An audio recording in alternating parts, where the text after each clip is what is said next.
We've been talking about the fact that it is fairly well recognised that autism is in boys, and there is a way of diagnosing it in boys. There doesn't seem to be a proper way of diagnosing it in girls at all. In fact, the first thing to do, presumably, come on, your microphone's not working.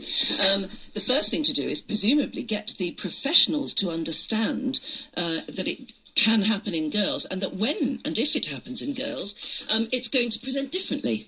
That's right, yeah. There needs to be a gender-neutral diagnostic tool. There is a fantastic tool called the DISCO, which the National Autistic Society use at the Lorna Wing Centre.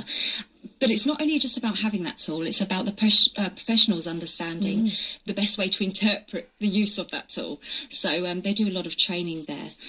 But yeah, Autism Women Matter, we're very much trying to work with both professionals and with women who feel they have an undiagnosis. Are the professionals willing to listen to you on this? I mean, because sometimes when you come up with something new for the professionals, which sort of is counterintuitive to what they've learned and what they've practiced for many, many years, they don't like hearing it.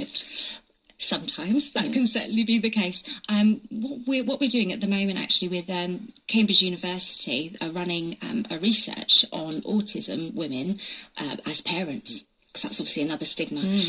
So Autism Women Matter on the advisory board for that. So we're very much in support. Is there a danger that if some women get their diagnosis, they are autistic or Asperger's, they may, on the same hand, be deemed to be, well, maybe they're not quite fit parents then? Very much so. Eek. Very much so, which is causing a lot of women to not go for a diagnosis. Again, the rates are going to look a little bit skewed.